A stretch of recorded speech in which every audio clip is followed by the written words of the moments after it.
Today, T takes on part 1 of a home office makeover, painting. I get started by moving all the furniture out of the office off camera with the exception of my desk and server rack that contains my computer. As you look around the walls, you'll notice scribbles and drawings from the kids. I've tried using the Mr. Clean magic eraser to remove the crayon markings, but in most cases it made it worse. Also, the walls are dirty from my own footprints when I would place my feet up on the wall while sitting at my desk. As you can see, I have moved my desk quite a bit around the room. I will be removing these floating shelves for 2 reasons. Number 1, so I can effectively paint the walls, and number 2, because of the shoddy craftsmanship. I don't like how you can see the exposed screws from below. These were built at the beginning of my woodworking days, and I could do much better now. I will also be removing these 4 metal brackets that hold up a 3-foot by 4-foot corkboard. Here's another look at my desk with more scribbles on the printer, and I'll be updating my desk in a later video for my home office makeover.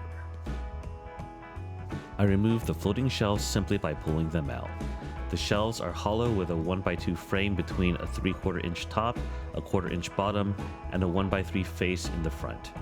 On the walls, I have 1x2 cleats for the sides and back for support, and they are mounted directly into the studs or with drywall anchors. With the shelves removed, I simply unscrew the cleats from the wall. Using needle nose pliers, I pull out the drywall anchors and try not to damage the walls any further as much as possible. I then unscrew the mounts for the corkboard and set them aside. With all the hardware removed from the walls, I sand down the raised bumps created from removing the drywall anchors and screws. I then fill in each hole with spackle on my finger to push as much as I can. I then follow up with more spackle and my putty knife to create a smoother surface. I do like using the spackle as it goes on pink and whitens as it dries. Here's a closer view of removing hardware, sanding, and spackling.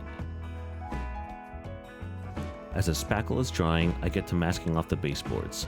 I start off by loosely applying tape to the top part of the baseboard along the full length of the wall. I try to stay flush up against the wall as much as possible. I run my fingers across the top to smooth out the tape and finalize my seal. I then use a roll of masking paper underneath and adhere it to the tape.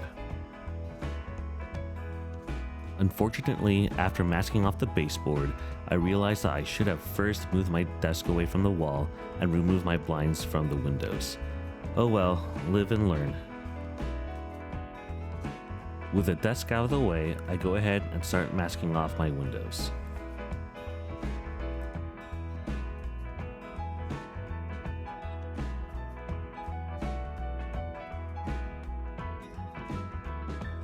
Here's a close-up of how I tape the rounded bullnose corners. I tape a strip along the straight part coming from the window, then I use multiple strips and angle each one slightly more than the other until I can make my perpendicular strip. Here, I finish removing the blinds and masking off the last window. Off camera, I tape off the remaining baseboards and the door trim. After a dinner break, I sand the spackle I applied earlier using a 220 grit sanding block. However, when you sand down the spackle, it creates unwanted and noticeable smooth spots on the wall. To rectify this, I use an aerosol orange peel wall texture. I simply shake the can for a minute, spray it on the smooth areas, wipe the excess, and call it for the night. Here's a closer look of repairing the hole above the light switch. Just sand, spray texture, and wipe off the excess. Here's a quick tip. After removing the lid, use a nail and hammer to puncture holes in the gutter for paint to drain back into the can after pouring. I officially apply paint on the walls by first cutting in the ceiling lines and high spots on the windows. I like to do this first as I believe it is the most time-consuming part of painting. Notice that I'm not using any tape on the ceiling. I prefer to use an angled 2-inch brush and a steady hand. Unfortunately, I lost footage of me cutting into the baseboards, door trim, and corners of the room, but I think you get the gist. Once everything is cut in, I just roll on a nice thick coat of paint. It takes me about 2 gallons of paint to cover the entire room.